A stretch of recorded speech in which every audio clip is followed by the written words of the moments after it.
Mesdames, Messieurs, bonsoir, bienvenue. Voici les titres. L'actualité de ce 16 septembre marquée par le coup d'envoi des vendanges. On a commencé à récolter en Touraine les raisins qui serviront à faire du crément. Report du procès des 4 prévenus de Tours pour le 5 décembre. Accusés par Brice Hortefeux de diffamation publique, ils devaient comparaître aujourd'hui devant le tribunal correctionnel de Tours. Volume sonore acte 2, le musée des Beaux-Arts accueille une installation sonore et architecturale dans ses jardins jusqu'au 5 octobre. Les raisins ne sont pas encore suffisamment mûrs en Touraine, mais les vendanges ont bel et bien commencé. Il s'agit de quelques parcelles où le raisin est destiné à l'élaboration du crément de Loire. Cela représente 4% des vins de Loire. Exemple à Limeray, chez Serge Benigal. Julien Gauthier vous rend compte de l'ambiance. Premier coup de sécateur et première blague. Vas-y, on se met à l'écart, on se met là. Depuis 8 h ce jeudi, c'est déjà la course à Limeray au milieu des vignes de Chardonnay. On calcule plus maintenant. Moi j'ai déjà fait un rang tout seul. Non, c'est pas vrai. Et pour ce premier jour de travail, la bonne humeur est de mise. Ah bah l'ambiance, oui, là ça c'est sûr. Il n'y a pas possibilité de ne pas avoir d'ambiance. Il n'y a que des alcooliques. Non, mais non, ça faut pas le dire. Faut pas le dire. Ah, oh.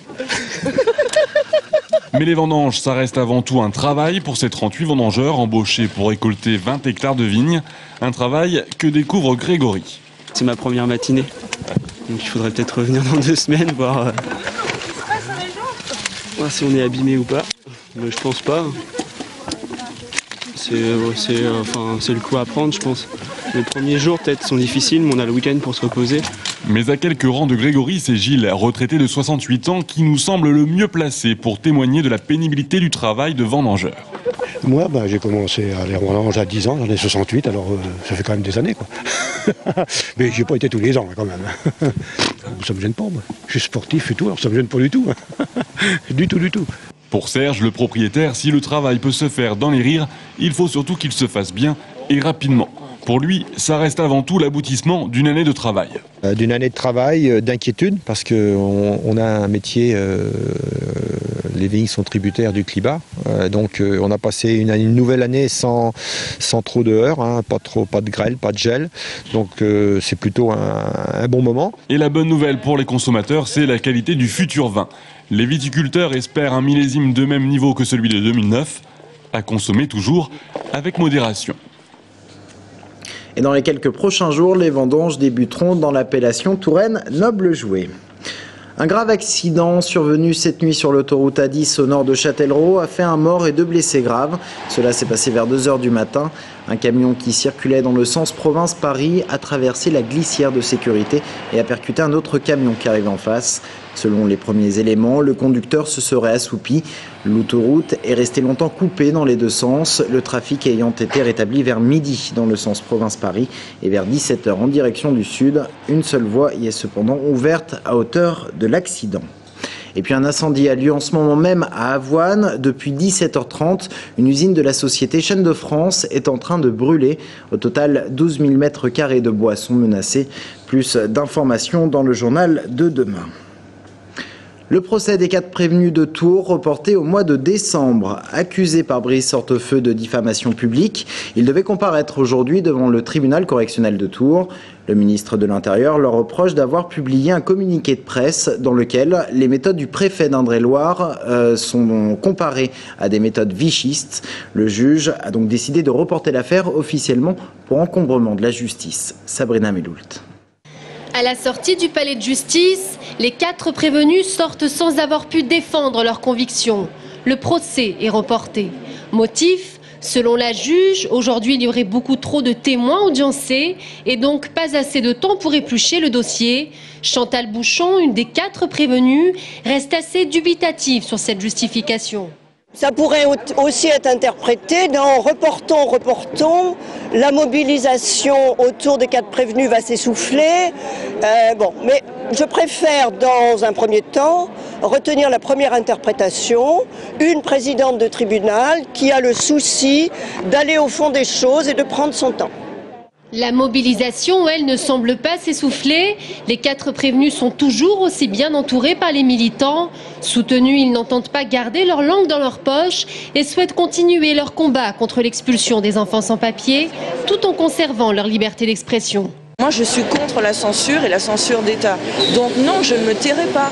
J'ai le droit, et les autres aussi, de faire des comparaisons, d'avoir de la mémoire, de réfléchir. Et on a le droit de se poser des questions. Donc oui, tant que j'aurai à me poser des questions, je continuerai. Continuer à protéger les sans-papiers, voilà le maître mot des prévenus. Un combat qui fait l'actualité à l'Élysée. Pour l'instant, en tout cas, les 4 prévenus devront attendre la date de leur procès, reportée au mois de décembre. À Tours, un projet immobilier sème la pagaille. 2 maisons de la rue Georges Sand doivent être détruites pour laisser la place à 2 immeubles de petite copropriété. Un projet qui provoque l'indignation des riverains. Claire Gassieux. Connaît une animation peu ordinaire. En plein cœur des prébendes à Tours, les habitants de ce secteur résidentiel très prisé pour sa qualité de vie de quartier et son ambiance village ne décolèrent pas. Un nouveau projet immobilier cristallise leurs inquiétudes. Ici, une copropriété de 13 logements sur 4 étages va voir le jour, une verrue dans le paysage. Je vois en fait qu'on détruit des particuliers tourangeaux qui sont un peu le charme de Tours, un peu le patrimoine de Tours.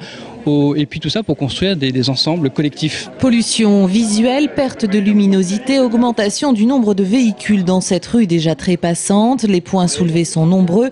Certains riverains s'étonnent aussi de l'architecture du projet. C'est un projet qui, sur un plan architectural, là, qui me paraît assez particulier. Et nous, on voit en tant que particulier rivien, quand on dépose des demandes de travaux ou des permis de construire, on a des difficultés énormes.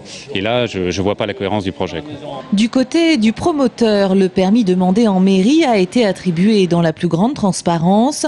Les logements sont en partie déjà vendus. Confiant et serein, Jean-Luc Bonetta reste très vigilant quant aux conséquences que pourraient entraîner les procédures des riverains. On a essayé de faire justement de s'adapter pour faire un peu des projets qui soient bien dans l'esprit de la rue, qui soient certainement un peu plus contemporains que ce qu'il y a, mais bon, c'est aussi l'évolution de ce qu'il faut faire aujourd'hui. Ils ont la possibilité d'aller au tribunal administratif, mais en sachant que derrière, il faut quand même que ça soit un recours qui soit fondé, qui soit justifié. Rue James Cain, à quelques pas, un deuxième projet inquiète les habitants. Cependant, une autre copropriété existe déjà et cela ne semble pas perturber le quartier.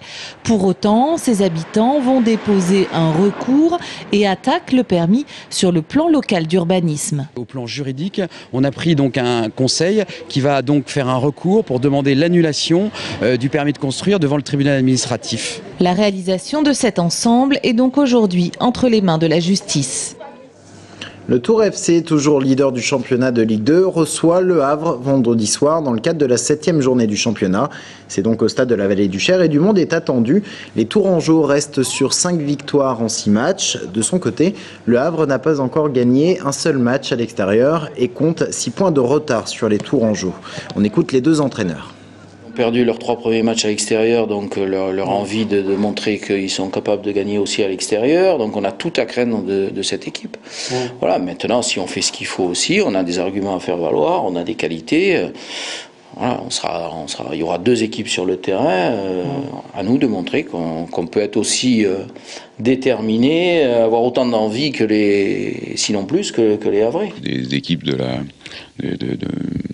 la trempe, je dirais, de Tours sur ce début de saison, parce que ça carbure à plein régime et ils prennent beaucoup de points, ils marquent beaucoup de buts, notamment à domicile. Donc c'est vrai que les joueurs, comme l'ensemble du staff, c'est toujours des rendez-vous importants. Et d'ailleurs, dès notre dernier match et notre dernière victoire à domicile, les joueurs ont immédiatement pensé et parlé de ce match-là.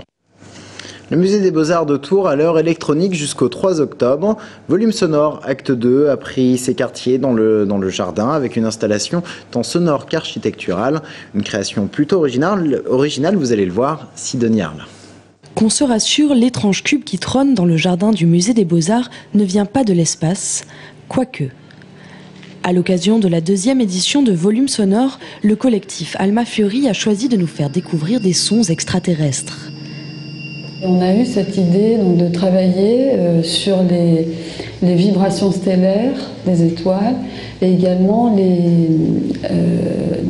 transcriptions d'ondes lumineuses en ondes sonores du Soleil et de Jupiter et également des sortes de pulsations, des pulsars, c'est-à-dire des étoiles à neutrons qui tournent à très très grande vitesse. On a tout décortiqué, essayé d'extraire des notes, les notes qu'on entendait dans le fond. On a fait un travail de filtration et donc on voulait inviter en fait le public à découvrir ces compositions. Des compositions à écouter mais également à ressentir au cœur de l'Axum, cette curieuse installation réalisée par le plasticien Bernard Calais. En pénétrant à l'intérieur du cube, le visiteur se retrouve pris au cœur d'une quadriphonie où une multitude d'univers s'offrent à lui. L'idée, c'est à la fois d'avoir un appel visuel, bien sûr, de l'extérieur, de demander aux spectateurs, écouteurs, auditeurs de pénétrer dans cet espace. Et puis là, tout à coup, plusieurs sens vont lui être donnés à s'exercer, à la fois visuel et à la fois sonore. Donc c'est à lui aussi de gérer si à un moment donné il se concentre sur le son ou s'il va aller chercher dans le dispositif visuel des petits morceaux. Donc c'est en fait deux paysages vraiment qui se rencontrent l'un avec l'autre, mais jamais l'un contre l'autre. Des paysages sonores et visuels insolites, de l'infiniment grand à l'infiniment petit, à venir découvrir jusqu'au 3 octobre. Et c'est ainsi que s'achève cette édition. Merci de l'avoir suivi. Dans un instant, Pierre Louot, le chef de l'opposition au Conseil général, sera notre invité. À tout de suite.